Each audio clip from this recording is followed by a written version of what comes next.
لله نحمده ونستعينه ونستغفره ونعوذ بالله من شرور انفسنا ومن سيئات اعمالنا من يهد الله فلا مضل له ومن يضلل فلا هادي له واشهد ان لا اله الا الله وحده لا شريك له واشهد ان محمدا عبده ورسوله اما بعد فان خير الحديث كتاب الله وخير الهدي هدي محمد صلى الله عليه وسلم وشر الامور محدثاتها وكل محدثة بدعة وكل بدعة ضلالة وكل ضلالة في النار। আসসালামু আলাইকুম রহমতুল্লাহ বারাকাতুহু।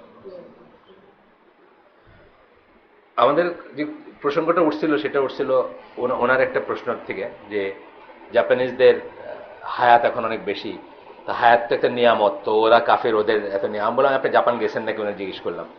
বলছেন না।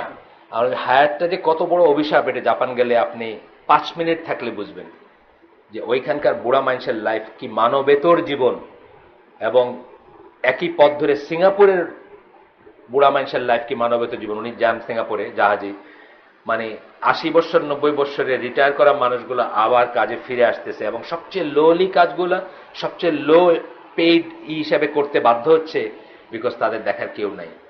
এবং আমি মনে করি from their points of view, মানে যদি চিন্তা করি আমি, এর চেয়ে বড় অভিশাপ আর কিছু হইতে পারে না। সুতরাং আয়ু মানেই যে নিয়ামত তা না, টাকা মানেই যে নিয়ামত তা না। এখান থেকে আমাদের কথাগুলো উঠছিল, এবং আমি বললাম যে বাংলাদেশ, আমার সময় হয় না, বা যাই হোক আল্লাহ সময় বরকত দিলে কখনো চেষ্টা করবো যে আমি বাংলাদেশের নিজের চোখে এক জেনারেশনের 2 জেনারেশন দেখে গেলাম যে এক পর্তা বেশি পয়সা কিভাবে বাংলাদেশের সমাজটাকে শেষ করে দিল, বাংলাদেশের সোশ্যাল ফেব্রিককে শেষ করে দিল। একদম একদম একদম ধ্বংসের পথে যাচ্ছি আমরা, নিশ্চিত ধ্বংসের পথে। জাস্ট এক পর্তা বেশি পয়সা আসছে আমাদের। বসুন্ধরা সিটিতে আমি বললাম যে উদাহরণটা আপনারা একদিন দেখেন, একদিন জাস্ট মানে আমাকে একজন নিয়ে গেছিল তার বিয়ের শপিং, আসিফ মাহমুদ আমাদের। That was the first time আমি বসুন্ধরা সিটিতে গেছিলাম। তা আমি বললাম আপনাদেরকে, আপনারা যে একটা কাগজ আর কলম নিয়ে হাতে দেখবেন কত হাজার কমোডিটিস আছে ওইখানে, আর তার ভিতর এসেনশিয়াল কয়টা, মানে কয়টা না হলে আমাদের জীবন চলবে না। তাহলে এটা তো পুরো একটা জিরো সাম গেম। মানে যারা দোকান খুলছে, যারা বেচতেছে, যারা কিনতেছে, যারা ঘুরতেছে, যারা গার্ড, যারা পরিষ্কার করতেছে, যারা এসি মেনটেন করতেছে, সবকিছু হচ্ছে মিনিংলেস। আসলে এই মিনিংলেসের পিছনে আমাদের জীবন চলে যাচ্ছে। চিন্তা করে দেখেন, এটা ওই যে বললাম যে পাগলের দেশে সুস্থ মানুষ পাগল, তো এখানে যদি আপনি এসব কথা বলেন আপনাকে পাগল ঠারাবে। কিন্তু আসলে আমরা কি করতেছি, মানে কিভাবে ঘুরতেছি এবং কিসের পিছনে ঘুরতেছি, চিন্তা করে দেখেন।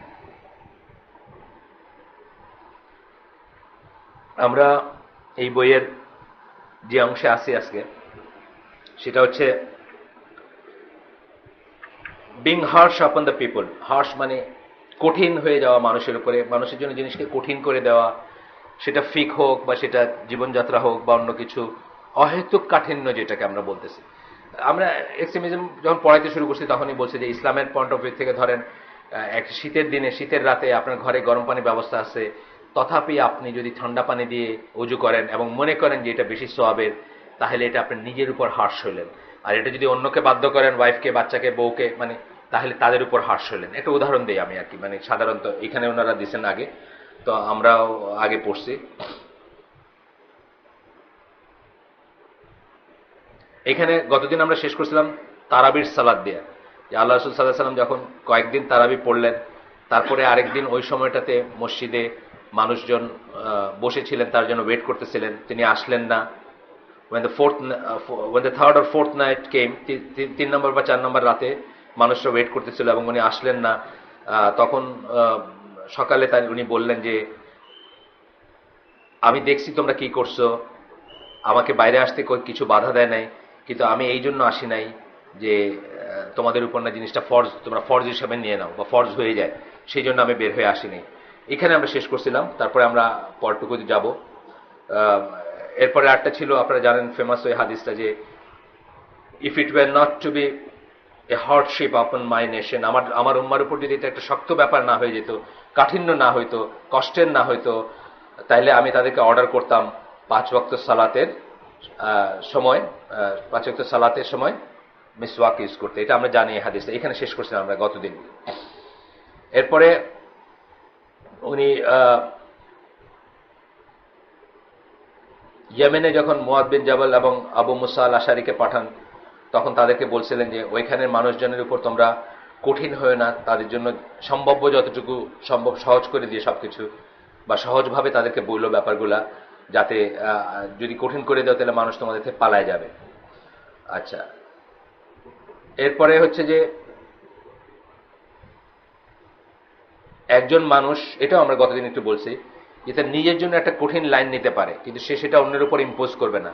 এখানে আমরা উদাহরণস্বরূপ বলছি যে চিটাগাংয়ে আমাদের একটা ছোট্ট কমিউনিটি ছিল বা আছে, সেখানকার কিছু কিছু বোনরা একসময় মানে এই নতুন যখন দিন শিখতে শুরু করছেন তখন তারা খুব নিটিগ্রিটি নিয়ে চিন্তা করতে শুরু করছেন, এবং দেখা যেত তারা বিস্কুট খান না, তারা কেক খান না, চকলেট খান না, বাইরের মানে এমনি বাজারে যেগুলো পাওয়া যায় বিদেশি না, দেশি যেগুলো সেগুলো না, বেকারির বিস্কুট বা চকলেট বা একটা কিছু যেটা সাধারণত রুটি পাওয়া যায় সেগুলো খান না, ঠিক আছে। এমনকি অন্যরা খাইলে তাদের দিকে একটু চোখ চোখ বাঁকা করে তাকান। তো তখন আমি তাদেরকে বলছি বা বোঝাইছি যে এটা এটা ঠিক না, এটা এটা এক্সট্রিমিজমের একটাই, যে আপনি নিজে একটা স্ট্রিকচার ফিক ফলো করতে পারেন আপনার নিজের, যেটা যেটা শরিয়া এবং তাকওয়া দুটোর ভিতর তফাৎ আছে। কিন্তু শরিয়া যেটা হচ্ছে যে যেটা মানে আউটরাইট হারাম, যেটা মানে ধরেন শুকরের গোশত আমি দেখতেছি এটা আমি খেতে পারবো না, যেটা আমি বলি। কিন্তু আরেকটা জিনিস যে আপনি সন্দেহের বশবর্তী হয়ে বা আপনি আরো পিওর থাকতে গিয়ে ধরেন দোকানে রুটি খাইলেন না, দোকানে বিস্কুট খাইলেন না, বলে কি না কি দিয়ে বানায় রুটি বিস্কিট, মুসলিম দেশে কিন্তু আমি বলতেছি কথাটা, কিন্তু আপনি আমার উপর এটা ইম্পোজ করতে পারেন না, আপনি বলতে পারেন না যে আমাকেও এটা করতে হবে। এটাই হচ্ছে এক্সট্রিমিজমের একটাই, এই কথাটাই ওনারা বলতেছেন এখানে। A person with respect to his own self may take a path that is sanctioned and more difficult. একজন মানুষ নিজে একটা স্ট্রিক্টার ফিক নিতে পারে, মোর ডিফিকাল্ট একটা নিতে পারে, কিন্তু অন্যকে সে অন্যের উপর সেটা ইম্পোজ করতে পারে না। আল্লাহ রাসূল সাল্লাল্লাহু আলাইহি ওয়াসাল্লাম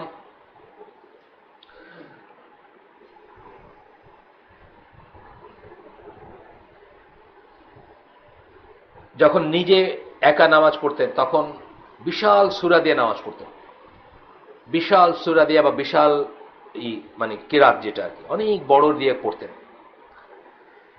কিন্তু যখন মানুষের সাথে করতেন, অন্য মানুষের সাথে, তখন অলওয়েজ চিন্তা করতেন যে তার পেছনে কারা নামাজ পড়তেছে। এখানে মদিনার মসজিদে আপনি জানেন যে বাচ্চা সহকারে মহিলারা যাইত, লম্বা নামাজ হলে তাদের কষ্ট হইত, ফরজ নামাজটুকু যেটুকু অব্লিগেটরি সেটুকু কি করতেন, ছোট ওই দিয়ে করতেন। আনাস বিন মালিকের একটা হাদিস আসতেছে এখানে, আনাস বিন মালিকের বর্ণনায় আসতেছে, রাসূল সাল্লাল্লাহু আলাইহি ওয়াসাল্লামের সালাত বর্ণনা করতে গিয়ে বলতেছেন, দ্য মেসেঞ্জার অফ আল্লাহ সাল্লাল্লাহু আলাইহি ওয়াসাল্লাম would be easy on the people in the prayer while still making it complete. এটা হচ্ছে আপনার বুখারী, মুসলিম, তিরমিজির হাদিস, অনেক অনেক সূত্রে আসছে যে মানুষের কথা খেয়াল রেখে তিনি ইজি করে দিতেন। এখানে একটা আসতেছে যে মুআয বিন জাবাল তার কমিউনিটিতে তার নিজের একটা গোত্র বা তার নিজে যেখানে আলাদাভাবে থাকতেন যে লোকালয়, সেখানে গিয়ে একদিন রাতে তার মানুষজনকে সূরা বাকারা দিয়া নামাজ পড়াইছেন।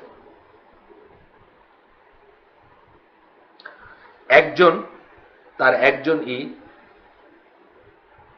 নামাজটা ভেঙে দিছে, নামাজ ভেঙে সে নিজে গিয়ে নিজে আলাদাভাবে নামাজ পড়ছে। তখন অন্যরা জিজ্ঞেস করছে, তুমি কি মুনাফিক হয়ে গেছো, তুমি কি মুনাফিক হয়ে গেছো? এখানে মানে শিক্ষণীয় ব্যাপার আছে যে আল্লাহ রাসূলের সময় কেউ যদি জামাতের নামাজ তরক করত তাহলে তারা সন্দেহ করতে শুরু করতেন যে এই বোধহয় মুনাফিক হয়ে গেছে। সেই হিসাবে তারা জিজ্ঞেস করছেন, তুমি কি মুনাফিক হয়ে গেছো? He said, no, by Allah, I shall certainly go to the messenger of Allah sallallahu alaihi wasallam. আমি রাসূল সাল্লাল্লাহু আলাইহি ওয়াসাল্লামকে যাব, গিয়ে কমপ্লেন করব যে সূরা বাকারা দিয়ে নামাজ পড়তেছে, মানে এত বড় যে আমি দাঁড়ায় থাকতে পারতেছি না, বা এত বড় যে আমার কষ্ট হচ্ছে। তারপরে উনি ঠিকই গেছেন আল্লাহ রাসূল সাল্লাল্লাহু আলাইহি ওয়াসাল্লামের কাছে এবং গিয়ে বলছেন, হে আল্লাহ রাসূল, we are people who work tending to the camels used for watering during the day. মানে আমরা খুব শক্ত কাজ করি দিনের বেলায়, মোট কথা বলতে চাইছেন আমরা লেবারের কাজ করি বা কায়িক শ্রম করি। Muadh prayed with you the Isha prayer and then he came to us. Muadh বিন জাবাল রাসূল সাল্লাল্লাহু আলাইহি ওয়াসাল্লামের সাথে ইশা নামাজ পড়ে তারপরে ওনাদেরকে গিয়ে নামাজ পড়াইছেন, and began with সূরা বাকারা। মানে এনারা কেউ সাহাবী, বুঝছেন তো, এনারা সাহাবী এবং ওনাদেরও কষ্ট হইতো। কাজে আমাদের যদি কখনো কষ্ট হয় এটা কিন্তু না, মানে কখনো যদি কেউ আমাদের কোনো ইমাম যদি এরকম শুরু করেন, আমাদের যদি কখনো হয় না জুমার নামাজে অনেক সময় দেখা যায় জুমার মানুষ হয়তো একটু আবেগতাড়িত হয়ে 10 মিনিট 15 মিনিট 20 মিনিট তো মানুষ ঘন ঘন ঘড়ি দেখতেছে, তারপরে যখন শুরু করছেন তখন আবার যদি 26 মা পড়েন আবার একটু ঘড়ির দিকে তাকাইতেছে।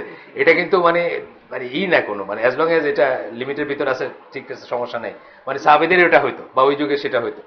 অবশ্য বাকারা আর 26 এর ভিতর তফাৎ আছে। তারপরে দেখবেন আব্দুর রাজ্জাক বিন ইউসুফ হঠাৎ দেখবেন ওই রকম হয়ে গেলে কাফিরুন দিয়া পড়ে ফেলে। তার কারণ হচ্ছে উনি বোঝেন যে দেরি হয়ে গেছে বা হয়ে গেছে।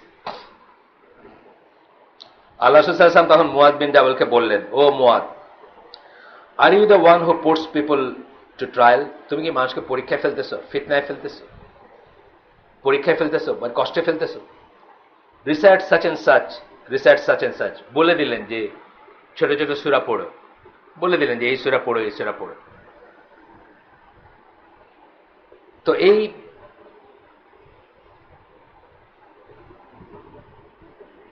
আরো একটা বর্ণনায় আসছে, এখানে বলে দিচ্ছেন কি সূরা, সূরা শামসের কথা বলছেন, সূরা আপনার দুহার কথা বলছেন। হি স্টেটমেন্ট টু মুয়াদ, তারপরে বলছেন মুয়াদ বিন জাবালকে, ও Muadh, are you the one who puts people to trial? এটার কথার মানে হচ্ছে, ও মুয়াদ, মানে তুমি কি সেই ব্যক্তি নাকি, one who makes people flee from the religion and prevents them from it? তুমি কি সেই মানুষ নাকি যে মানুষকে ভাগাই দিতেছো দিন থেকে এবং তাদেরকে দিনের উপরেই করতে? অর্থাৎ তুমি যে সূরা বাকারে দিয়ে এই করলে লোকটা যে বাইর হয়ে গেল নামাজ থেকে, সেই সম্পূর্ণ দায় দায়িত্ব তোমার উপর বর্তায়, কারণ তুমি তার জন্য কঠিন করে দিছো এবং তাকে তুমি ভাগাই দিচ্ছ, তাই না? মানে তাহলে এটা মনে হওয়াটা দোষের কিছু না, বা মনে হইতে পারে আপনি অ্যাজ এন ইমাম, যখন আপনি ইমাম হবেন বা আরেকজন যদি ইমাম হন, তাদেরকে এই জিনিসটা খেয়াল করা উচিত। এটা সালাত সম্বন্ধে বলা হয়েছে, অন্যান্য কাঠিন্যগুলো আমরা দেখব। এরপরে আসতেছে একটা আবু মাসুদ আল Ansari said, a man said, একটা হাদিস, ও মেসেঞ্জার অফ আল্লাহ সাল্লাল্লাহু আলাইহি ওয়াসাল্লাম, we refrain from the fajr prayer because so and so makes it very long. মানে আমরা ফজরের নামাজে এর পিছনে পড়ি না বা জামাতে পড়ি না, কারণ অমুকে এটা অনেক বড় করে পড়ে।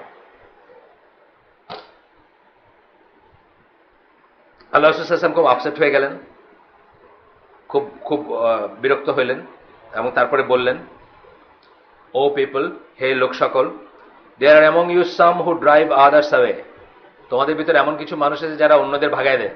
অর্থাৎ এই যে সূরা ফজর, মানে কি বলে, ফজরের সালাত বড় বড় সূরা দিয়ে পড়ে। For whoever is an imam for the people, যে মানুষের জন্য ইমাম হয় বা নির্ধারিত হয়, let him lighten the burden on the people, সেই জন্য হালকা করে দেয়। For behind him are the weak, কারণ তার পিছনে যারা আছে তারা উইক, তারা দুর্বল, দুই দিক দিয়ে দুর্বল, ফিজিক্যালি দুর্বল হতে পারে, মানসিক দিক দিয়ে দুর্বল হতে পারে, দুইটাই হতে পারে। ফিজিক্যালি দুর্বল হতে পারে কেউ, মানসিক দিক দিয়ে দুর্বল হতে পারে। আমি দেখছি অনেক সময় যে ধরেন চিটঙ্গে আমরা একদিন একটা হালাকার পরে এখানে সালাত করতেছিলাম, যে ভাইটা পড়াইতেছিল সেই ভাইটা আর কি এই এই প্রবণতা তার ভিতরে আছে। তো সেখানে সে অনেক বড় করে করতেছিল, মানে রুকুটা অনেক বড় করে করা যায়, রুকু বড় করে করা যায় নিষেধ তা না, কিন্তু সেখানে কোমরে ব্যথা বা এই ধরনের মানুষ থাকে না ছিল। তো উনি তারপরে বললেন যে আপনি তো আমার জন্য খুব কঠিন করে দিলেন জিনিসটা, আমার তো প্রত্যেকটা মোমেন্টে আমি চাচ্ছিলাম যে আপনি তাড়াতাড়ি ওঠেন একটু, আমার খুব কষ্ট হচ্ছিল। এই যে ব্যাপারটা, এটা খেয়াল করা উচিত, খেয়াল করা উচিত এবং এটা মনে রাখা উচিত। The aged and the ones who needs to attend to, মানে এই যে বলতেছেন যে এজেড থাকতে পারে, দুর্বল থাকতে পারে, এবং যার অ্যাটেন্ড করার নিড আছে তার, অথবা যে কাউকে অ্যাটেন্ড করবে, যেমন বাচ্চার মা বা ইত্যাদি, এই সমস্ত জিনিসগুলো আসবে এই কথার ভিতরে। আল্লাহ রাসূল সাল্লাল্লাহু আলাইহি ওয়াসাল্লামের কথা বলতেছেন যে আল্লাহ রাসূল সাল্লাল্লাহু আলাইহি ওয়াসাল্লাম, he left the door open for the individual by himself to follow a stricter course as long as he did not go beyond. আপনি পার্সোনালি আপনার উপর, আপনার জন্য খোলা আছে, আপনি একটা স্ট্রিক্টার কোর্স ফলো করতে পারেন, স্ট্রিক্টার ফিক ফলো করতে পারেন, স্ট্রিক্টার নিয়ম ফলো করতে পারেন, আপনি সেটা করতে পারেন, আপনি বড় শরীরে পড়েন, কোনো সমস্যা নেই। কিন্তু অন্যরা যখন ইনভলভ, তখন আপনাকে সহজ হইতে বলছেন। এটা আমরা দেখবো যে আরো অন্যান্য ব্যাপার, যেমন আব্দুল্লাহ ইবনে ওমরের কথা আমরা বলি এবং আব্দুল্লাহ ইবনে আব্বাসের কথা বলি। এই দুইজন ছিলেন ওনাদের সময়কার শ্রেষ্ঠ দুইজন সাহাবী এবং শ্রেষ্ঠ দুইজন জ্ঞানী আর কি, মানে দিনের ব্যাপারে বা ফিকের ব্যাপারে, বা ওনাদের কাছে মানুষ অনেক কিছু জিজ্ঞেস করতে যাইতো। তো দুইজনের লাইন কিন্তু একদম ডায়ামেট্রিক্যালি অপোজিট ছিল। আব্দুল্লাহ ইবনে আব্বাস যে কোনো জিনিসকে সম্ভাব্য সবচেয়ে সহজ করে বলতেন, আর আব্দুল্লাহ ইবনে ওমর সম্ভাব্য সবচেয়ে পিওরার করে বলতেন, পিওরার এবং স্ট্রিক্টার হিসেবে বলতেন। ইয়েট কিন্তু তারা একে অপরকে কোনোদিন সমালোচনা করেন নাই। কেন করেন নাই? যে নিজে আপনার জন্য আপনি একটা লাইন ফলো করেন, স্ট্রিক্টার ফিক ফলো করাটা কোনো না, মানে দোষের কিছু না, যতক্ষণ আপনি অন্যকে বাধ্য না করতেছেন এটাকে। অন্যকে আপনি আপনার অপিনিয়নটা বলতে পারেন, কিন্তু বাধ্য না করা পর্যন্ত সমস্যা নাই। এখন আমরা দেখবো এই নিয়ে কিছু কথা আছে এখানে। প্রথম কথা হচ্ছে যে এইটা নিয়ে এক্সট্রিমিজমটা কথা কোথায় হয়, কি আমরা এই বইটা কি পড়তেছি, religious extremism in the lives of contemporary people, contemporary Muslim, sorry, contemporary মুসলিমদের জীবনে ধর্মীয় চরমপন্থা, এই হচ্ছে বইটার নাম। তো এইখানে আমরা দেখব যে কিভাবে শক্ত হয়। এক নম্বর হচ্ছে matters which war never originally sanction. এমন কোন জিনিস আপনি ইন্ট্রোডিউস করলেন বা নিষেধাজ্ঞা করলেন বা শক্ত কিছু নিজের উপর নিলেন যেটা আসলে কোনো দলিল নেই। আচ্ছা, আর কিভাবে হইতে পারেন আপনি মানুষকে কষ্ট দিতে পারেন বা মানুষের উপর হার্শ হইতে পারেন বা মানুষের উপর কঠিন হইতে পারেন? প্রথমটা হলো যে এমন একটা জিনিস স্যাংশন করলেন যেটা ছিলই না অরিজিনালি, বা এমন একটা জিনিস করলেন মানে ইম্পোজ করলেন যেটা অরিজিনালি ছিলই না বা আল্লাহ বলেন নাই। আর দ্বিতীয়টা হচ্ছে কি matters which war sanction in essence but extremism has occurred. বা কিন্তু আর কিছু ব্যাপার হতে পারে যে এটা ধরেন এটার সূত্রটা আল্লাহর কাছ থেকে আসছে, কিন্তু আপনি এটাকে প্লাস টাস করে দিয়ে এটা বাড়ায় দিলেন, প্লাস করে দিয়ে বা অনেক কিছু করে দিয়ে বাড়ায় দিলেন। এরকম এরকম আমরা দেখবো, এরকম আমরা অনেক অনেক উদাহরণ পাবো। এখানে আমরা আসবো উদাহরণে এবং আমরা দলিলগুলো দেখব। প্রথম ক্যাটাগরির ব্যাপারটা বলতেছেন,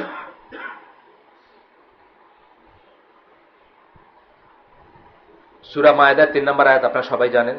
আজকের দিনে আমি তোমাদের জন্য তোমাদের দিনকে পরিপূর্ণ করে দিলাম, তোমাদের উপর আমার নিয়ামতকে কমপ্লিট করে দিলাম বা পূর্ণ করে দিলাম, পরিপূর্ণ করে দিলাম, এবং তোমাদের জন্য ইসলামকে দিন হিসাবে নির্ধারণ করে দিলাম বা চুজ করলাম।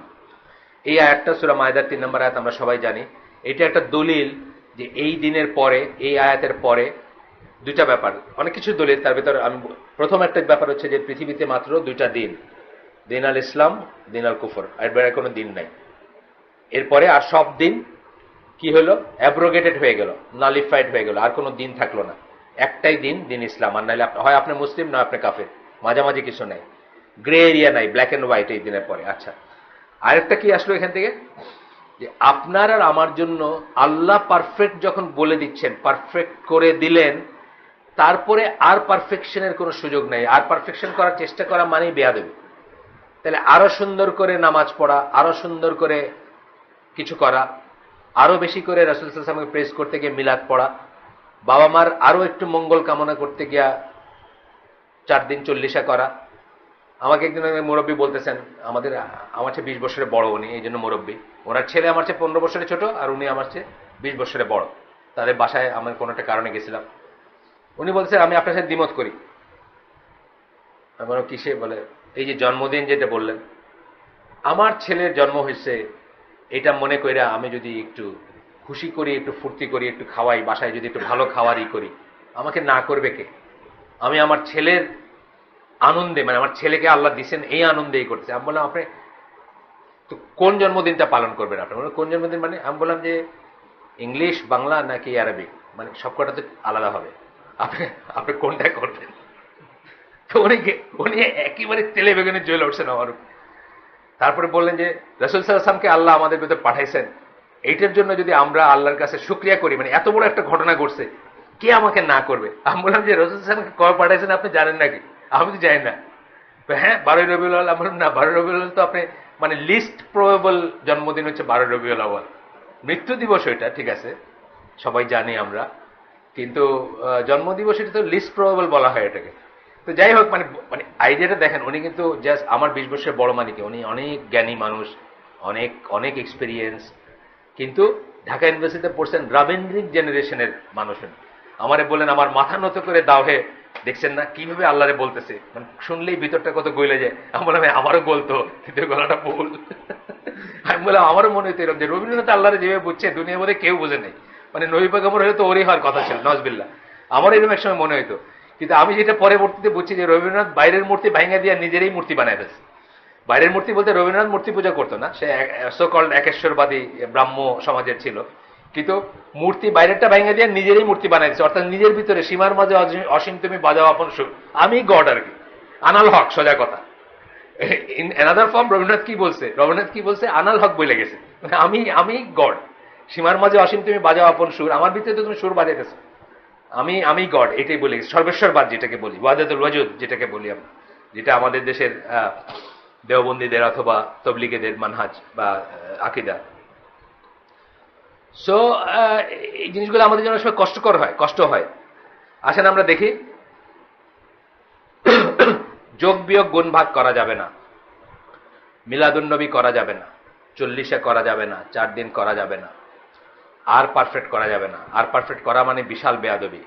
একটা বেয়াদবি হচ্ছে যে আল্লাহ পসিবলি ভুলে গেছেন আপনার জানাইতে, অথবা আল্লাহ লুকায় ফেলছেন দ্যাট উইচ ইজ মোর ফজিলতপূর্ণ ফর ইউ, এইটাই হলো একটা বেয়াদবি। অথবা এটা যদি নাও করেন তাহলে অ্যাটলিস্ট আপনি বলতেছেন যে রাসূল সাল্লাল্লাহু আলাইহি সাল্লাম, ওই যে আমি বলি 3টা সি, এটা নিয়ে আজকে যিনি একটা সমালোচনারও ঝড় উঠেছেন, ক্লিয়ারলি, কমপ্লিটলি এবং কারেক্টলি। 3টা সি মনে রাখতে বলি, যে আল্লাহ রাসূল সাল্লাল্লাহু আলাইহি সাল্লাম আমাদের আকীদার পয়েন্ট হচ্ছে, বা আল্লাহ রাসূল সাল্লাল্লাহু আলাইহি সাল্লামের সম্বন্ধে আমরা যখন বলি ওয়াশহাদু আন্না মুহাম্মাদান আবদুহু ওয়া রাসূলুহু, তখন আমরা যদি এই কথাটা ফিল না করি তাহলে আমরা এই সাক্ষীটা বা এই শাহাদাটা দেওয়া কমপ্লিট হলো না, যে উনি ওনার যে মিশন ছিল, যা জানানোর ছিল, যে মেসেজ ছিল, যে বাণী ছিল, আল্লাহ তাকে জানিয়ে পাঠাইছিলেন, যে ওয়াহি দিয়ে পাঠাইছিলেন, উনি ক্লিয়ারলি, কমপ্লিটলি এবং কারেক্টলি জানায় গেছেন আপনাকে। ক্লিয়ারলি মানে হচ্ছে কোনো কিছু মানে অস্পষ্ট ছিল না। আল্লাহ রাসূল সাল্লাল্লাহু আলাইহি ওয়াসাল্লামের হাদিস, আমি তোমাদেরকে এমন এক পথের উপর রেখে যাচ্ছি যার রাত এবং দিন সমান। এরপরে এখানে যে পথ হারাবে সে ধ্বংস হয়ে গেল। অর্থাৎ এরপরে এখানে যে ফিতনা বাইর করবে, এটা তো ঠিক বুঝলাম না, এটা তো ঠিক বোঝা গেল না, এটা তো ঠিক অস্পষ্ট, বা এটার ভিতরে আরো কিছু বলার আছে কিন্তু আসলে এইভাবে বলেন না, আসলে এইভাবে, বা বিশেষ মানুষকে আলী রাদিয়াল্লাহু আনহুর সাথে ওনার বিশেষ বিশেষ ডায়লগ হইতো, বাতেনি ডায়লগ, জাহিরের বাইরে, ওইগুলো আমরা সবাই জানি না, কিন্তু ওইগুলোতে আসলে এইভাবে বলা হয়েছে, এইগুলোর কোনো অবকাশ নাই, তাই না? এরপরে আসতেছে আয়েশা রাদিয়াল্লাহু আনহা বর্ণনা একটা হাদিস,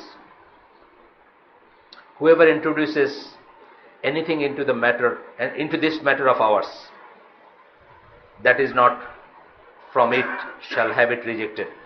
আমাদের দিনের সোজা কথা, আমাদের দিনের নতুন কিছু যে নিয়ে আসবে সেটা প্রত্যাখ্যাত হবে, শেষ কথা। এটা হলো কি নিয়ে এক্সট্রিমিজম, যে আপনি এমন কিছু আমাকে করতে বললেন যেটা অরিজিনালি আল্লাহ বলেনই নাই।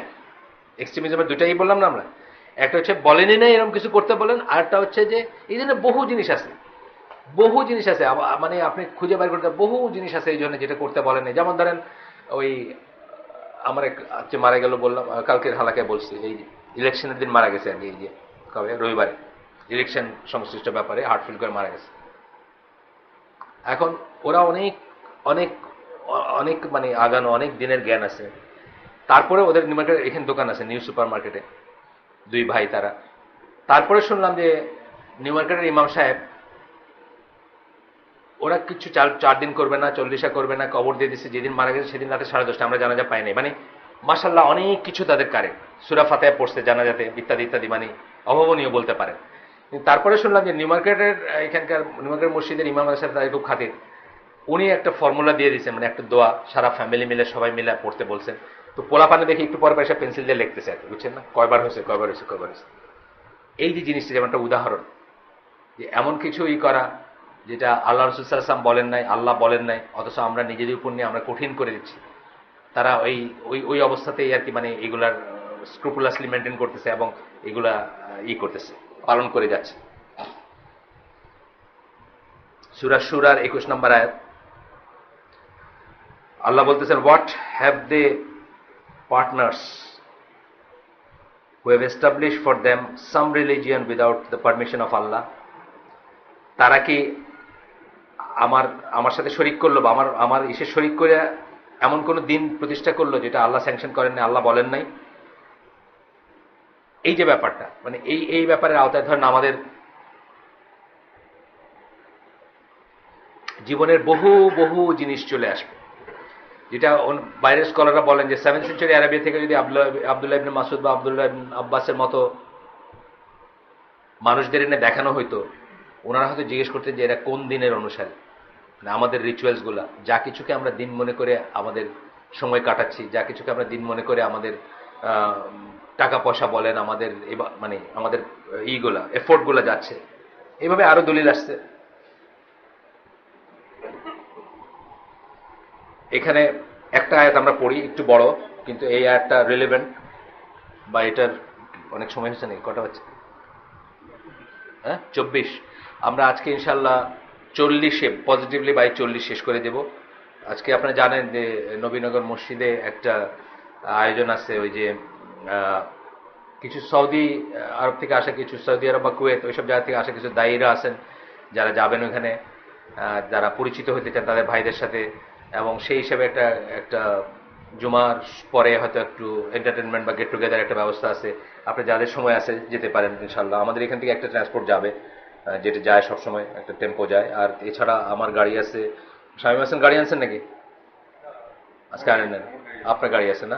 দুইটা গাড়ি আছে, আরো হয়তো থাকতে পারে দুই একটা, তাতেও আমরা তালহা ভাইয়ের গাড়ি আছে, তাই না? যেভাবে পারি আমরা সবাই যেতে চাই, আমাদের জায়গা হয়ে যাবে ইনশাল্লাহ। হ্যাঁ হ্যাঁ, টেম্পো আছে, আর এছাড়া তিনটা গাড়ি আছে। আমার ওয়াইফ আসেন নেই, সুতরাং আমার গাড়িতে ধরেন 2-3 জন যেতে পারেন, বা ওনাদের ইসে। ওনার তো একটু বড় গাড়ি, বড় না ফাজের মানকা না। এই আয়াতটা আমরা পড়ি, একটু বড়। আল্লাহ বলতেছেন, and we ordained in the hearts of those who followed him compassion and mercy. তাকে তাকে যারা, তার যারা অনুসারী, তাদের হার্টে, অন্তরে আমরা কি সহমর্মিতা এবং দয়া দয়া মানে করছি, দান করছি। But the monasticism that they invented for themselves, we did not prescribe for them. কিন্তু মোনাস্টিসিজম মানে, মোনাস্টিসিজম কি? সাধু, সন্ন্যাসী, সন্ন্যাস যেটাকে বলি আমরা, বা খ্রিস্টান ইরা যেটা করে, সেলিবেসি, কৌমার্য, বিয়ে করবে না, এটা খাবে না, ওটা পড়বে না, কষ্ট করবে, মানে নিজের উপর অনেক কিছু শক্ত করে নেয়, এটা আমরা বলি নেই। আল্লাহ বলতেছেন আমরা এটা বলি নেই। We commanded only the seeking for the good pleasure of Allah. আমরা আল্লাহর সন্তুষ্টি চাওয়ার কথা বলছি শুধু। But that they did not foster as they should have done. কিন্তু সেটা তারা যেভাবে করা উচিত ছিল ওইভাবে করে নাই, মানে নিজের মন গড়াভাবে তারা ধরে নিছে যে এইটা বোধহয়, এইটা করলে, আমাদের দেশে অনেক আছে, এইটা করলে বোধহয় মুত্তাকি হইলাম, এইটা করলে বোধহয় তাকওয়া হইল, এইটা করলে বোধহয় আমি করলাম, আরো কাছে গেলাম, সবার গোটা রাতটা না ঘুমাইলে আমি আল্লাহর কাছে গেলাম। বা ধরেন সারা বছর সালাত পড়ি বা না পড়ি, আমি তারাবির এই একটা মাস যদি করি তাহলে আল্লাহর, আছে না এরকম অনেক ধরনের ধ্যান ধারণা আছে আমাদের। Yet we bestowed on those among them who believed their due reward, but many of them are rebellious transgressor. মানে তারপরে বলতেছেন যে যারা তাদের ভিতরে যারা বিশ্বাসী, তাদের উপর আমরা নিয়ামত বর্ষণ করছি, বা আমাদের তাদেরকে পুরস্কৃত করছি, কিন্তু তাদের ভিতরে অনেক আছে যারা বিদ্রোহী এবং যারা সীমা লঙ্ঘন করছে। এটার বর্ণনায় ইবনে কাসির বলতেছেন যে এইটা প্রথমত হচ্ছে, দে prevented in the religion what they were not ordered to do.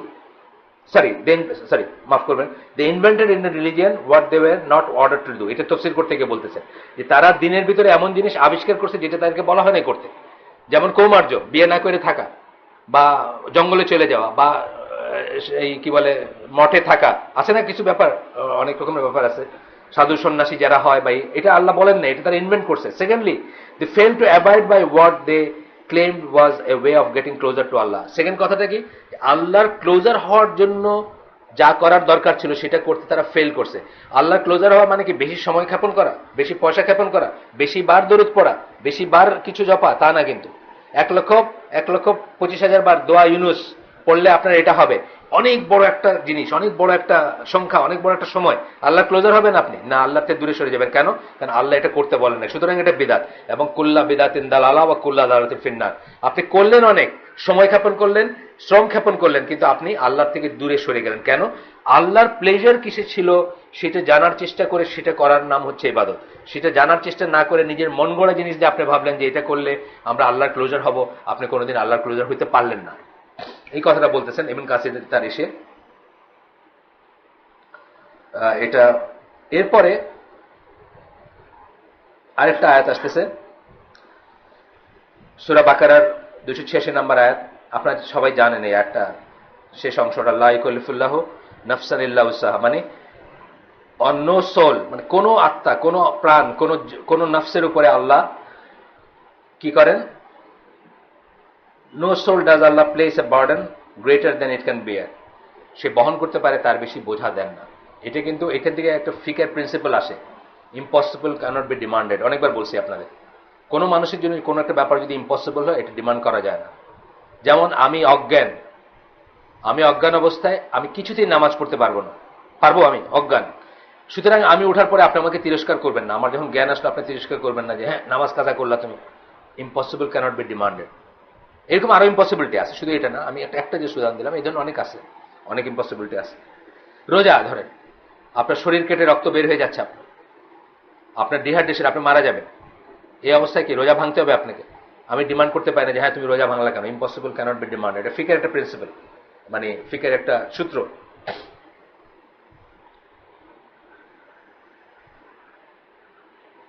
এখানে সূরা মুমিনুনের এই প্রসঙ্গে তারা এই লেখক 57 থেকে 62 নম্বর আয়াত কোট করছেন।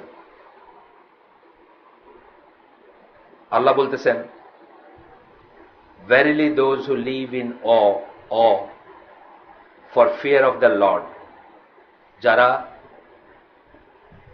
খাসিয়া, যেটাকে আমরা বলি মানে খাসিয়ার একটা সমীহ মিশ্রিত ভয়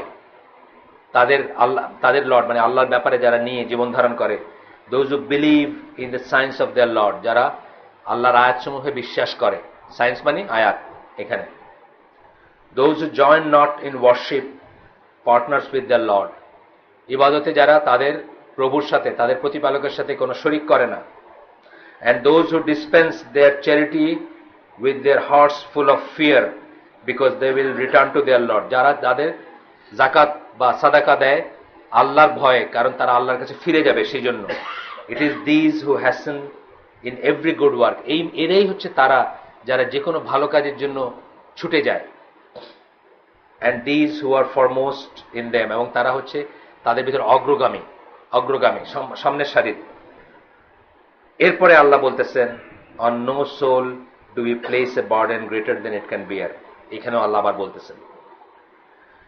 তাহলে এটা ইটসেলফ একটা প্রিন্সিপাল। এইখানে জারির তাবারি এই আয়াতগুলার এই যে আয়াত 57 থেকে 62 নম্বর আয়াত সূরা মুমিনুন, এই আয়াতগুলোতে এই আয়াতগুলার ইসে আপনার তাফসিরে জারির তাবারি বলতেছেন, আল্লাহ সেজ, এই কথাটা বললেন, এই যে কোনো নফসের উপরে বেশি বোঝা চাপানো হবে না। and what is proper for them in matters of worship, therefore we have burdened them with some responsibilities such as knowing the oneness of Allah, and we have sanctioned for them what we have of the laws. মানে একদিকে বলতেছেন what is proper for them in matters of worship, যেটা proper আমরা সেটাই দিছি, বোঝা অতিরিক্ত বোঝা দেই নাই। তারপরে বলতেছেন যে সুতরাং আমরা যে ওয়াননেস অফ আল্লাহ, যে তাওহীদ এবং আল্লাহর নিয়ম কানুন জানার যে ব্যাপারগুলো আমরা এই করছি, সেগুলো তারা বহন করতে পারবে এমন বোঝা, সেগুলো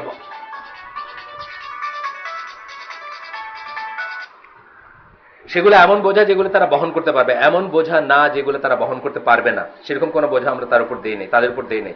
এটা জারিরা তাবারি বলতেছেন। এবং এই প্রসঙ্গে ইমাম শাতিবি উনি বলতেছেন, it is confirmed in legal theory that a condition of responsibility or a cause for its existence of the ability by the responsible party to perform the act, মানে আমি যেটা আগে বললাম যে আপনি যেটা শরিয়ার একটাই প্রিন্সিপাল হচ্ছে ইম্পসিবল ক্যানট বি ডিমান্ডেড, মানে যখন কার কাছে আপনি ডিমান্ড করবেন আপনার জানতে হবে যে তার সে অ্যাবিলিটি আছে, সে সেটা বহন করতে পারবে মতো, যা কিছুতেই হোক, যে কোনো ব্যাপারে এই কথাটা আসবে। আমরা কালকে ওইখানে আপনার শান্তিনগর হালাকে বলতেছিলাম যে শরিয়ার কতগুলো অপারেটিং কন্ডিশন আছে, কতগুলো অপারেটিং কন্ডিশনে শরিয়া অ্যাপ্লাইড হয়। যেমন ধরেন আমি শুকরের গোশত খাবো না, এটা শরিয়ার একটা নিয়ম। এটা অপারেটিং কন্ডিশন কি, আমার অন্য খাবার অ্যাভেলেবল আছে, এই অপারেটিং কন্ডিশনে এই নিয়মটা আপনার উপর প্রযোজ্য। কিন্তু এই অপারেটিং কন্ডিশন যদি না থাকে, আপনার ডেজার্টে আসেন, কোথাও কোনো খাবার নাই, আপনার ফ্রেন্ডের কাছে হ্যাম স্যান্ডউইচ আছে একমাত্র খাবার, এবং আপনি মারা যাচ্ছেন খাবারের অভাবে, আপনি তখন শুধুমাত্র জীবন বাঁচানোর জন্য যেটুকু প্রয়োজন ততটুকু হ্যাম স্যান্ডউইচ খেতে পারেন। এই যে ব্যাপারটা, যে এই সময় যদি আপনাকে আমি ডিমান্ড করতাম যে আপনি কিছুতেই খাবেন না, তাহলে এটা ইম্পসিবল একটা ব্যাপার হতো, এবং ইম্পসিবল ক্যানট বি ডিমান্ডেড। সাথীবি এই কথাটাই বললেন, এখানে আরেকটা ল্যাঙ্গুয়েজে বললেন। এর উপর বেস করে বলতেছেন এই লেখক, বলতেছেন এই বইয়ের লেখক, it is not valid for anyone regardless of who he may be to require of anyone else something that Allah has not required of him. তাহলে আল্লাহ যা ডিমান্ড করেন নাই আমার কাছে, আল্লাহ যা আমার কাছে চান নাই, আপনি যেই হন আপনি সেটা আমার কাছে চাইতে পারেন না, আমার উপর এতটুকু কঠিন করে দিতে পারেন না। আল্লাহ যেটা আমার উপর চান নাই, আমার কাছ থেকে চান নাই, সেটা আপনি চাইতে পারেন না। আপনি রুলার হন, আপনি হাজব্যান্ড হন, আপনি ইমাম হন, বা যাদের অথরিটি আছে, আপনি বাবা হন, আপনি পারেন না। In this type of responsibility there is a burdening and hardship that will lead the person so burdened to discontinue that act. এরকম যদি আপনি চাপাই দেন তাহলে এক সময় আমাকে এমনভাবে বার্ডেন করে দিবে যে আমি কাজটা ছেড়ে দিব। যেটা আমরা দেখলাম যে সাহাবী তারা ছিলেন, তারা নামাজ ছেড়ে দিয়েছেন বিকজ নামাজ সূরা বাকারা দিয়ে পড়ানো হচ্ছে, ছেড়ে দিয়েছেন, নামাজ ভেঙে চলে গেছে। মুআয বিন জাবালের পিছনে, মুআয বিন জাবাল কিন্তু অনেক বড় একজন সাহাবী, বড় মাহবুব সাহাবী, তার পিছনে নামাজ পড়তে গিয়ে নামাজ ভেঙে বাইরে হয়ে চলে গেছেন বিকজ হি স্টার্টেড উইথ সূরা বাকারা। এবং আল্লাহ রাসূলকে গিয়ে কমপ্লেন করছেন যে আমরা সারাদিন উঠ চড়াই, এত এক্সারসাইজ থাকে, এটা থাকে, এবং উনি আপনার এখানে নামাজ পড়ে গিয়ে আমাদের এখানে নামাজ পড়ান, এবং উনি শুরু করছেন সূরা বাকারা দিয়ে। এবং আল্লাহ রাসূল ওনার পক্ষে রায় দিচ্ছেন, মুআয বিন জাবালকে তিরস্কার করছেন বিকজ এমন কিছু আপনি ডিমান্ড করতেছেন যেটা কি করবে, মানুষকে বাধ্য করবে সে আমলটা ছেড়ে দিতে। এবং এক্সট্রিমিজমের আমরা, আপনার যদি মনে থেকে থাকে, এই বইটা যখন আমরা পড়তে শুরু করছি, এক্সট্রিমিজমের উপসর্গের একটা আমরা কি দেখছি, যে সে এখলাস বশত, সে তার জোশ বশত অথবা সে তার আবেগ বশত এমন কাজ করতে শুরু করবে বেশি বেশি, যেটা সে আলটিমেটলি ধরে রাখতে পারবে না এবং একদিন ছেড়ে দিবে। এই জন্য আপনারা যে কাজগুলো নতুন নতুন, মানে যেগুলো সুপার নিউমারি কাজ, যেগুলো নতুন নতুন ধরবেন, সেগুলো অলওয়েজ নিজেকে গেজ করবেন যে আমি কি এটা স্বাচ্ছন্দ্যে করতেছি নাকি আমি নিজের উপর। দেখলেন আপনি সারা রাত তাহাজ্জুদ পড়ে ফজর নামাজ কাজা হইতেছে, হয় না? তারপর দেখলেন যে এত স্ট্রিক্ট ই করলো, ঘরের ভিতরে বা সবাই রে, মানে তুমি কাফের, তোমার এটা হয় না, তোমার বিয়া নাই, তোমার এটা নাই, তোমার এটা নাই করে, একদিন দেখলেন সে দাড়ি টাড়ি কাইটা, জিন্সের প্যান্ট, ভিতরে শার্ট দিয়ে ইন করে ঘুরে বেড়াতে। কি ব্যাপার না ভাই, এগুলো আমি ছেড়েছি। এটা হয়, কিন্তু আপনি পড়বেন, অনেক গল্প আছে ওয়েস্টার্ন ওয়ার্ল্ডে, আমি পড়ছি, এখানেও পড়ছি। প্রথম যখন হইলো এত স্ট্রিক্ট, মানে একেবারে কিছুই না, কোনো জিরো টলারেন্স। এন্ড তারপরে আপনি দেখলেন যে একদিন সবকিছু দাড়ি শেপ করে প্যান্ট শার্ট পরে ঘুরে বেড়াচ্ছে। কি ব্যাপার, কি হলো তোমার ভাই? না, আমি চিনি এরকম মানুষ, আমি চিনি সারা দুনিয়া, ইয়েমেন টেমেন ঘুরে ঘুরে এসে এমনকি ব্রিটিশ কাউন্সিলে চাকরি করে। মানে সব কাফির, সব মুশরিক, এই এর বিয়া নাই, ওর বিয়া নাই, এর সাথে বিয়া হয় নাই, ওর সাথে, মানে করতে করতে করতে করতে সারা দুনিয়া ঘুরে আইসা মানে ইয়েমেন চলে গেছে। ইয়েমেন মানে তাও কি, মানে সেই ইয়েমেনের লাইফ খুব হার্শ, কিন্তু তারপরে এসে কি এখন ব্রিটিশ কাউন্সিলে ইংলিশ পড়ায়, ইংলিশ শিক্ষা দেওয়া উপার্জন করে। আমি চিনি, ফার্স্ট টাইম চিনি। যাক, এই কথাই বলতেছেন মুস্তফা, শুকরি মুস্তফার কথা। তো শুকরি মুস্তফার কথা যারা এই হালাকায় আসেন তারা জানেন, তাকফির ওয়া হিজরার আমির ছিলেন। বর্তমান পৃথিবীতে যত এক্সট্রিমিজম বা চরমপন্থার, মানে জঙ্গি সকল, আমি কথা ইউজ করতে চাই না, এটা প্রথম আলোর কথা, এটা হলো একটা ইঞ্জিনিয়ার কথা, বলতে বলতে বলতে বলতে একটা কথাকে এস্টাবলিশ করে দিচ্ছে, এটা বলতে চাই না। কিন্তু আমাদের ইসলাম ধর্মের, ইসলামের দিন, ইসলাম ধর্ম না বলে আমি বলি ওয়ে অফ লাইফ, দিন ইসলামের এক্সট্রিমিজমের কনসেপ্ট আসছে কোরআন থেকে। কোরআনে আল্লাহ ওয়ার্ডটা ইউজ করছেন আল গুলু, যেটাকে আমরা বলি আল গুলু ফিদ্দিন, এই বইটার নাম। সেই এক্সট্রিমিজমের যে কনসেপ্ট আছে, সেই কনসেপ্টে যারা এক্সট্রিমিস্ট, তাদের ভিতরে যে মডার্ন টাইমের সবচেয়ে এক্সট্রিমিস্ট বা সবচেয়ে হার্ড কোর এক্সট্রিমিস্ট গ্রুপের একটা ছিল তাকফির ওয়া হিজরা, ইজিপ্টের। সেটারই স্প্লিন্টার গ্রুপ বা সেটারই অনুসারীরা আপনি বাংলাদেশে পাবেন, পাকিস্তানে পাবেন, ছোট ছোট গ্রুপে বিভক্ত হয়ে আসে। তাদের কথা, এই জন্য এক্সট্রিমিজমের কথা আসলে বা মডার্ন ডেজের এক্সট্রিমিজমের কথা আসলে শুকরি মুস্তফার কথা আসবে বা তাকফির ওয়া হিজরার কথা আসবে। তো এখানে বলতেছেন যে শুকরি কি বলছেন, শুকরি মুস্তফার জামাত, মানে জামাত, তাকফির ওয়া হিজরা কি বলতো, it required them all to join their জামাত, সবাইকে তাদের জামাত জয়েন করতে হবে। And establish that as the greatest of the obligated deed, মানে ওইটাই হচ্ছে সবচেয়ে বড় ফরজের একটা বা বড় ওয়াজিবের একটা, যে ওই জামাতে জয়েন করতে হবে। দে মেড অ্যাবান্ডনিং দ্যাট জামাত এ ফর্ম অফ কুফর ইন আল্লাহ, এবং কেউ যদি ওই জামাত ছেড়ে চলে যায় এটা কুফর হয়ে যাবে, এটা বানায় দিছে। এটা কি সে করছে না? এটাকে আল্লাহ বলছে? এটাকে আল্লাহ স্যাংশন করছেন না? আল্লাহ স্যাংশন করেন না, আল্লাহ বলেন না এটা। এমনকি কেউ যদি অস্বীকার না করে, ইসলামকে অস্বীকার না করে বিশ্ব মুসলিম জামাত থেকেও নিজেকে আলাদা করে, তথাপি তাকে কাফের বলা যাবে না। এটা আমরা এখানে পড়ছি, তথাপি তাকে কাফের বলা যাবে না। তার একটা রিজন থাকতে পারে, সেই রিজনটা শুনতে হবে। সে ইসলাম মানে, আকিদাগতভাবে ইসলাম মানে, আকিদাগতভাবে সে জামাতের সাথে, কিন্তু এটা হইতে পারে যে সে পার্টিকুলার একটা রিজনিং এ, পার্টিকুলার একটা ফিকের উপর ভিত্তি করে বিশ্ব মুসলিম জামাত থেকে নিজেকে আলাদা রাখতে পারে, তথাপি তাকে কাফের বলা যাবে না। এবং মেইনস্ট্রিম সাহাবীরা এইরকম কাজ করছেন, যখন অন্য সাহাবীরা মনে করছেন যে এটা ওয়াজিব বা ফরজ এই জামাতের সাথে থাকা, তখন কি মেইনস্ট্রিম সাহাবীরা তাদের ইজতিহাদের উপর বা তাদের জ্ঞানের উপর ভিত্তি করে তারা এটা থেকে আলাদা থাকছে। আমরা জানি তালহা জুবায়ের আলী রাদিয়াল্লাহু কাছে, আলী রাদিয়াল্লাহু জামাতে জয়েন করেন, জানি না আমরা? তালহা জুবায়ের কারা? আশারা মুবাশশারা না? তালহা জুবায়ের আশারা মুবাশশারা। তার মানে তারা যে আলী রাদিয়াল্লাহু জামাতে জয়েন করেন নাই, তার মানে কি তারা, তাদের রিজনিং ছিল তথাপি কি তাদের আমরা কিছু বলতে পারবো? কোনো করতে পারবো না। সুতরাং সেইটা যখন করেন নাই, আলী রাদিয়াল্লাহু যখন তাদেরকে কাফের ডিক্লেয়ার করেন নাই, সেখানে শুকরি মুস্তাফার জামাত কোথাকার কে, সেখানে আমি জয়েন করলাম না, এটা আমি বলতে পারি না। এই যে এক্সট্রিমিজম বলতেছেন, they also oblige the people to make ইজতিহাদ to know the laws of শরিয়া, although Allah never obliged all the people to do such. তারা প্রত্যেকটা মানুষের উপর এটা অব্লিগেটরি করে দিচ্ছে, তারা ইজতিহাদ করবে এবং ইজতিহাদ করে শরিয়া শিখতে হবে তাদের, যদিও আল্লাহ এটা আমাদের উপর করেননি। আমরা গত পড়াশোনা মানে গত দুইটা দিনটা আমাদের এটার উপর ছিল যে সবাইকে ইজতিহাদ করাটা আল্লাহ বলেন নাই, এই বার্ডেন আল্লাহ আপনার উপর চাপান নাই। তাকলিদ এবং নিয়ে পড়তেছিলাম না, ইজতিহাদ নিয়ে, যে ইজতিহাদ এবং তাকলিদ দুইটাই জেনারেলি পারমিটেড। মূর্খ যে তার জন্য তাকলিদ করাটা পারমিটেড, জ্ঞানী যে তার জন্য পারমিটেড না, মুজতাহিদ আলেমের জন্য পারমিটেড না। আবার ইজতিহাদ তো জেনারেলি পারমিটেড, কিন্তু মূর্খের জন্য ইজতিহাদ করা পারমিটেড না, আবার জ্ঞানের জন্য ইজতিহাদ করাটা মাস্ট, তাই না? আমরা পড়লাম গতদিন। তো সেইটা আমরা আজকে তাহলে ওইখানে শেষ করে দিচ্ছি। আজকে যেহেতু আমরা বলছি যে 40, আমরা বলছিলাম যে এরকম সময় শেষ করে দেবো 40-এ। এখান থেকে নিয়ে বাকিটা আমরা পড়বো ইনশাআল্লাহ। সুবহানাকা আল্লাহুম্মা ওয়া বিহামদিকা আশহাদু আল্লা ইলাহা ইল্লা আনতা আস্তাগফিরুকা ওয়া আতুবু ইলাইক। আজকেরটা ছিল